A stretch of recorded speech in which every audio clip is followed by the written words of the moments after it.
Hi, everyone, and welcome back to the Everyday Icon podcast. As always, I am your host, Tiffany, and today is going to be a little different today. Today, I want to talk to you guys about a milestone that I crossed Memorial Day weekend.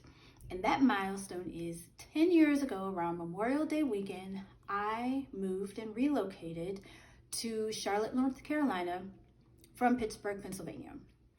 And to say the least, it has been eventful.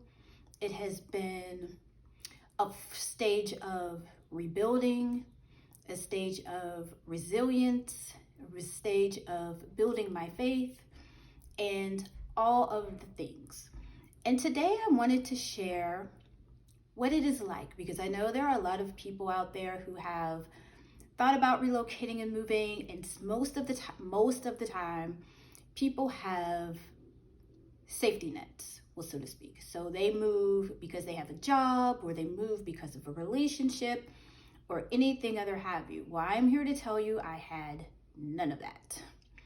And what I thought was going to happen when I moved down here as compared to what actually happened when I moved down here are two totally and completely different things. So I'm going to go over all of that today. And this will probably be a two-part series. So today it will just cover probably just the beginning of it and how I decided to move and a little backstory on that. And then if not next week, the following week after that, then I will have the second part of the series as climbing out and pretty much to where I am today. And I'm also not practicing, but trying out again recording my YouTube and my podcast at the same time. So hopefully this time everything goes according to plan as I would want to. So let's dive in. So 2012, I made a decision that it was time for me to move. And I think the whole time, for a very long time, I probably go back to high school, that I knew that at some point I was going to move and leave Pittsburgh to go somewhere. Now, when I was in high school, I actually wanted to, after graduating from high school, I wanted to go to UCLA and I wanted to live in California. That was my goal, my dream at that point. Things didn't work out the way I thought it would. I ended up going to community college and then going to St. Augustine's College in Raleigh, North Carolina, moving back home for X amount of years. Then my mom became sick and was diagnosed with ovarian cancer in about 2000. I can't remember, probably maybe about 2000, maybe 3 or 4 years prior to that. So don't get me quoting on dates, because some of that still to me to this day is like a blur.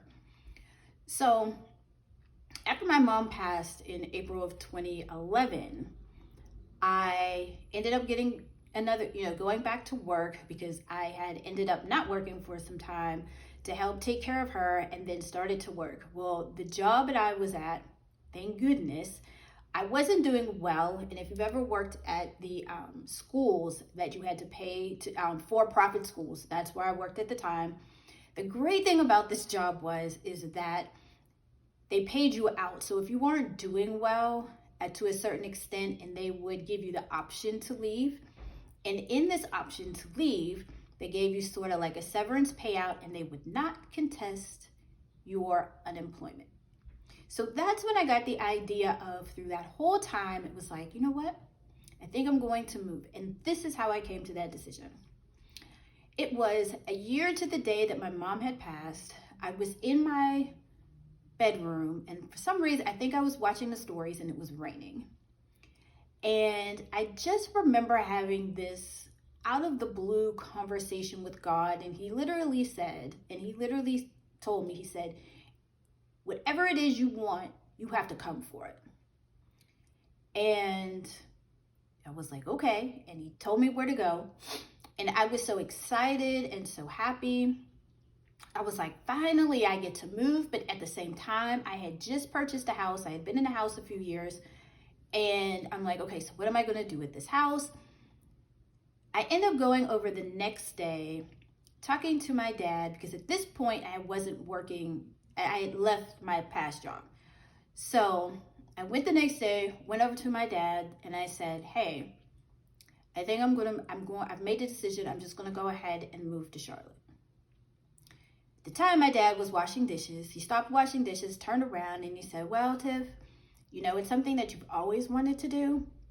So go on ahead and do it. So as long as I had like his okay, it was like, yes.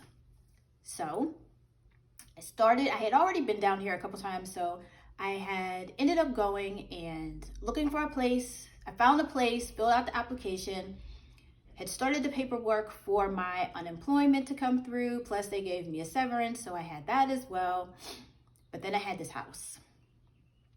And with the house, I did have a realtor and we were working together to sell the house. Long story short, I ended up walking away from that house. We went through shorts, the whole nine. And everybody knows around that time, the housing market and the mortgage area, that wasn't the greatest. So long story short, house went into foreclosure. I let it go.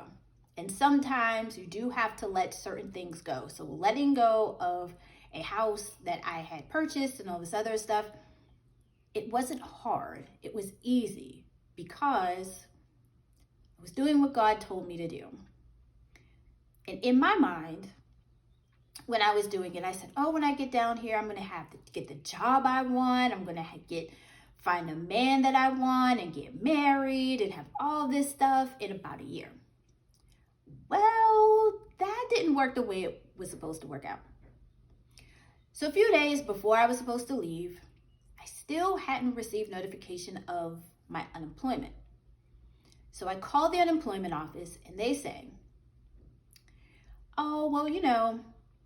it's not ready yet, or it hadn't been approved yet, or it was approved, but it wouldn't go through for another couple of weeks. Well, I'm thinking to myself, well, listen, I'm moving in a few weeks. Get off the phone, call my dad. My dad was like, well, you've already done all this other stuff, so I'll give you whatever money you don't have. I'll give you the money and you just go ahead and do what you need to do because guess what? You're already in the process. So I said, perfect. So I ended up driving down. At the time, packed up my house. Pods came, picked it up. I get down here to Charlotte, ready to have this amazing, wonderful, glorious life. That ain't happened. It took me a long time to find a job. It took me probably maybe a couple months or so to find a job. But again, thank goodness for unemployment. And I said, well, what's going on? Like all of this stuff is supposed to happen because in my mind, if God tells you to do something, you go ahead and you do it. And it's supposed to be happily ever after, so to speak. He does not work like that. So let's just put that out there right now. So while I'm there and I'm trying to figure out how to get money, how to do this, how to do whatever, I have a conversation through this process of a friend of mine, one of my line sisters.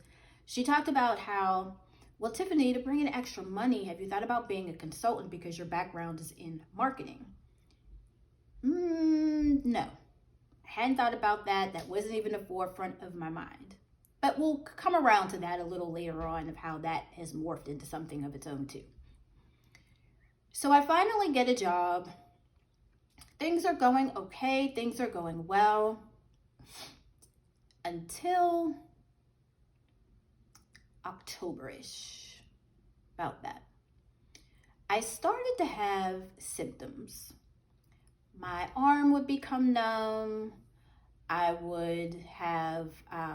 had gas pains in my chest really bad. And if you've ever had gas that comes in your chest, you know that sometimes they can feel like you're possibly having like a heart attack, but it's not because it's just trying to get up. So I started to have these symptoms, but it was just like, you know what? I'm not going to worry about it. It's nothing. I'll be fine. I'll be okay. I end up going to homecoming that year, and this is 2012.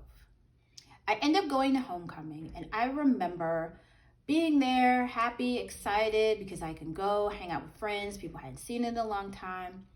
all of a sudden in the midst, I start to feel sick. So I tell my friend who I'm with, I tell her, I said, hey, I'm not feeling well.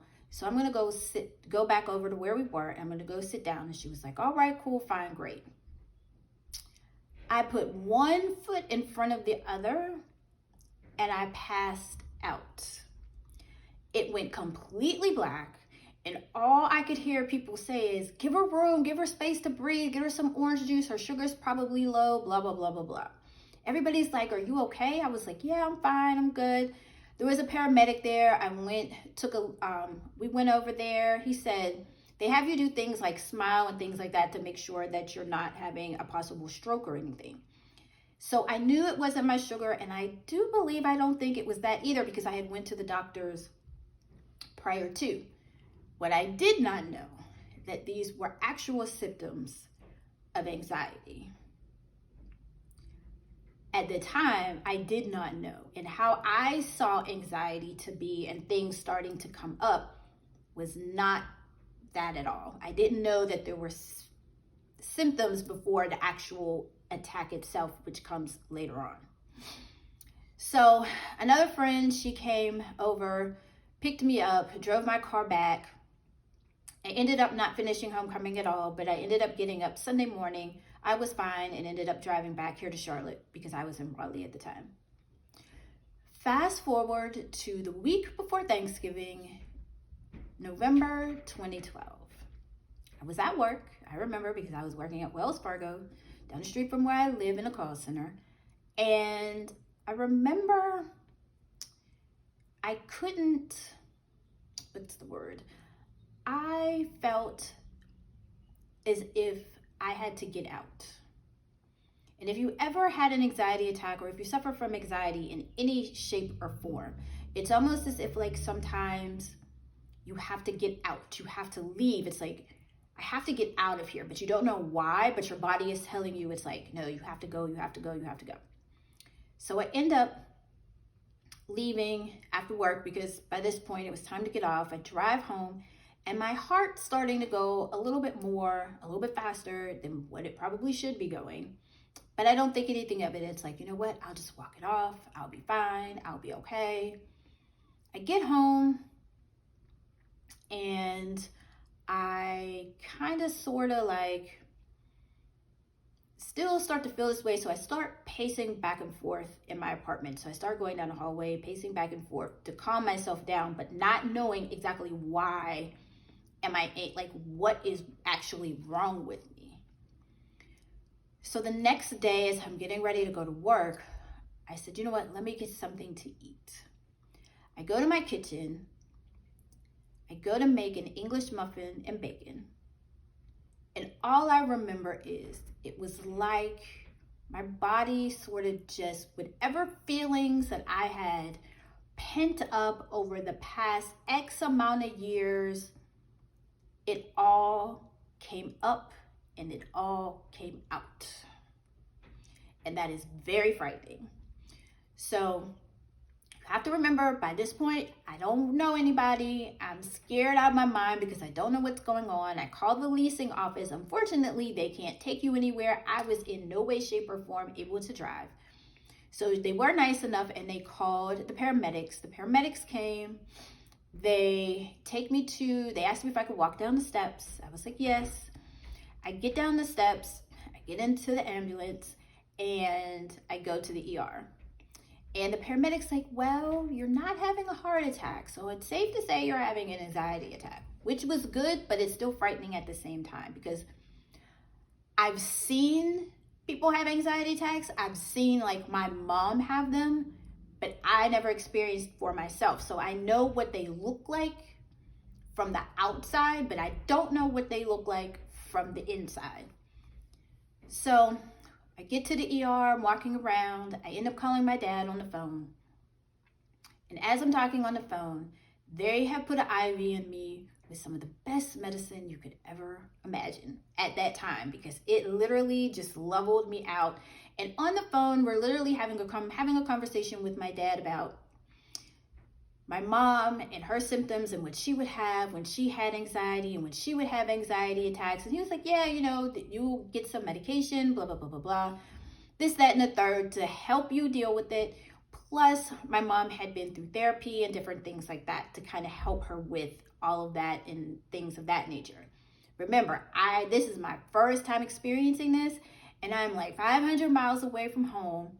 However, it is something that had to happen. So from that point, I had not cried in probably 5-6 years maybe. Because remember, at that point in time, I'm dealing and helping with my mom being sick, and you cannot, and I repeat, stress, you cannot always, you always have to be strong. So, once I went through all of that, that was the first time, my aunt and uncle, actually, backstory, my aunt and uncle came, and they lived 2 hours away. They came, picked me up, took me home, made sure I was fine, ended up, of course, going to the doctors. That was the first time, and I think after that moment, I cried for days at a time.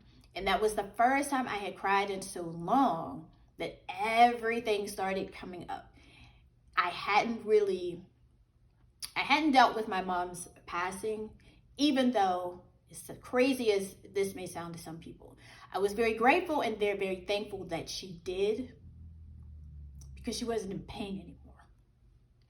So, and on top of that, my dad probably got the best night's sleep ever, because he always had to be up waiting for her and making sure that she was okay. And I told myself I wasn't going to cry during this, so just kind of bear with me. So I may or may not put this on YouTube, but we shall see. So anyway, going through all of that, plus it was just other stuff that I had dealt with, from probably being bullied as a kid. And I'm the type of person, if you don't know me, or if you don't learn along the way, is that I'm the person that I don't reach out for help much, because I think everybody always thinks, oh, Tiffany's this, Tiffany's great, Tiffany. I always land on my feet, don't get me wrong. At the end of the day, the one thing that I always do is I always figure stuff out, and I always land on my feet, period. But I hold on to stuff, and I never express my feelings or my thoughts or anything like that.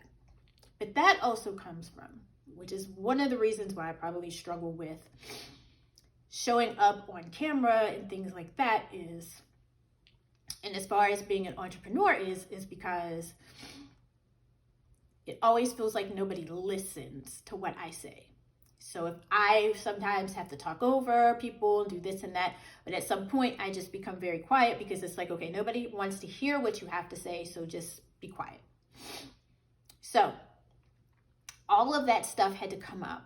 And grateful for work, where they have the free resources that you can go to and call to gain access to therapy. So then I was introduced myself personally to therapy, and therapy is great. I was in therapy for 2 years, and where I was at the time, they paid for, and insurance paid for me to go to therapy. So I was going, I think at the first point, once a week, and then I ended up tailoring it down to about once a month per se.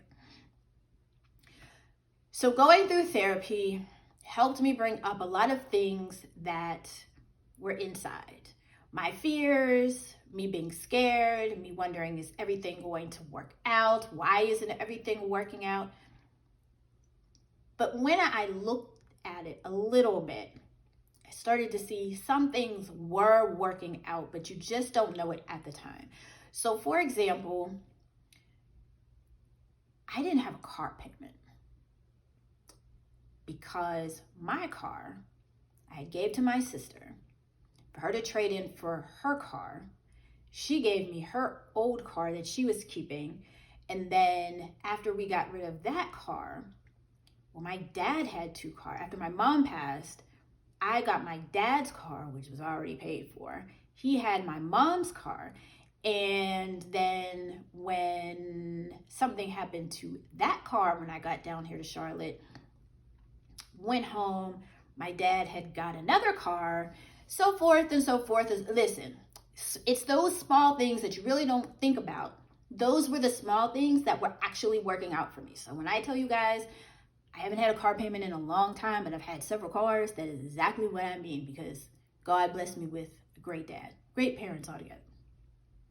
So by going through all of this and now going through therapy, I had to go through it in order for God to rebuild me. So what do I mean by that? I had to let go of everything that I knew.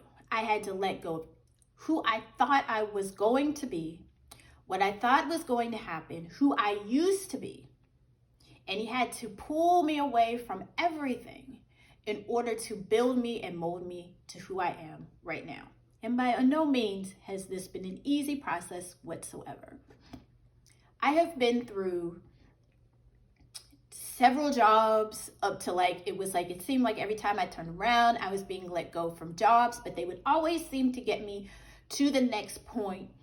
And then from that point, I might be off for a little bit, but then I would get another job and so forth and so forth. It was like, I've never been in a position to where I have never held a job for an extended period of time. Like, I'm the person that's, I would hold a job for years. No, it would maybe be like a year. It would be 6 months. And I'm trying to figure out, how am I going to pay for bills? How am I going to do this? Because in the beginning, there were about 3 or 4 times that I have received eviction notices pasted to my door. I have had to go down twice. There is an organization here called Crisis Ministry where I had to go to twice to ask for assistance for help with my rent. I had to go to my pastor and ask for money from the Ministry of Kindness to ask for money to help pay. I have never been in that type of situation before. But what it was forcing me to do was to, when I need help, to ask for help. Very rarely do I ask for help. If I ask for help, people know I am in dire need for something, or it's very important. So through all of this, I had to learn how to trust God. No matter what it was or how it was, all I knew is that I had to trust him because there was something for me. But then on top of that, I have my own health issues because I had been diagnosed with fibroids a few months after my mom passed, which was also a thing which I put completely to the side because at that point, I'm not in a mental space to deal with it. However, it is also wreaking havoc. They are wreaking havoc on my body all at the same time, which really throws off your hormones, throws everything off. And I will probably do a episode about that at the year of my surgery in a couple months. But I have all of that going on. But at the same time, I'm still trying to figure out how to just make it through. So if that meant I had to work 2 jobs, guess what? I worked 2 jobs. It didn't matter. I had no life. I had no nothing. I was broke. I had never been broke before. Trust me when I tell you, I had never been broke before. All of this was new territory. But all I know through the whole process is my bills got paid. Even though they were late, they still got paid. I was still always, when I had to have a job, I always had a job. Even when I worked at the brokest I'd ever been was when I worked for CarMax selling cars. I'm not good at that. And you only work off the draw, which is like $12 an hour. But going through that, then I got another job back at Wells Fargo as a contractor, which started me on the path of digging out. Because prior to that, I didn't even know, there was a time where I told my dad I had lost my job, and he said, well, Tiffany, don't worry about it. I will come down. I I will pick you up. We'll pack everything up. We'll pick you up, come, bring you home. You can stay here. You can regroup, and then you can go back up. I cried on the phone so much telling him no. And telling him no was more for me and not for him. Because I knew if I would have went back home, I never would have left again. I know if I would have went home, I would have always wondered, and I would not be in the space that I am right now. It would have been like I would have been taking 5 steps, 20 steps back. And for my own sanity, I had to stay. That's all I knew. All I knew is I had to stay.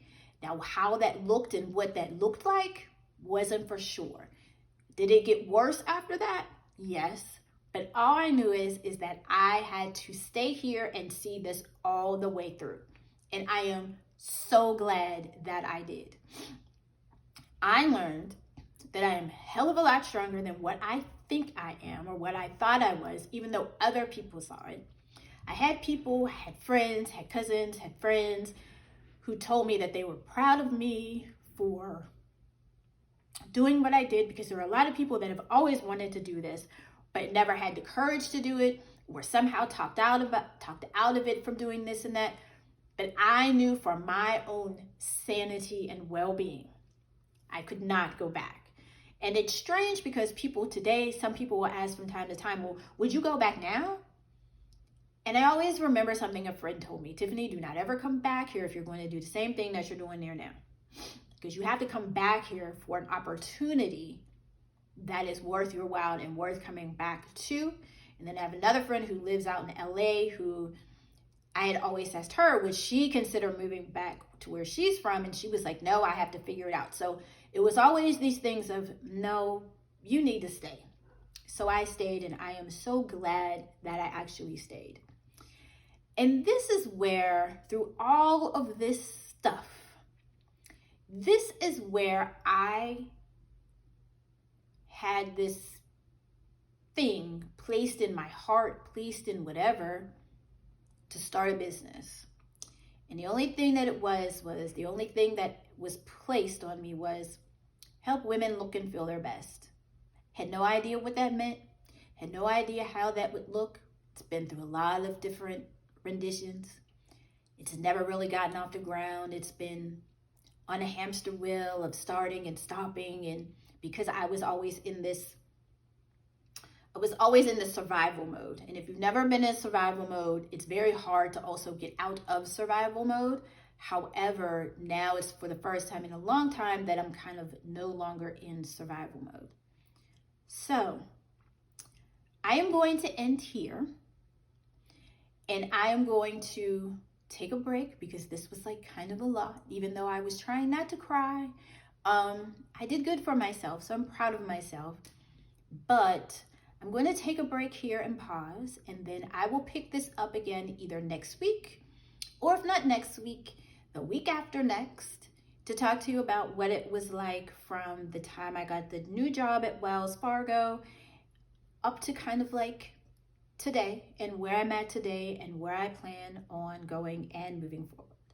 So I hope you guys enjoyed today's episode. This is very rare of me to actually put myself out there in such a way, but I see, because I am going in a new direction, I do need to put myself out there as personally a little bit more to kind of, hopefully, if anything, it will help at least one person. So with all of that being said, I hope you guys have an amazing rest of your day. Stay healthy, stay safe. Remember to always be iconic, and I will talk to you guys next week in the next episode. Bye, guys.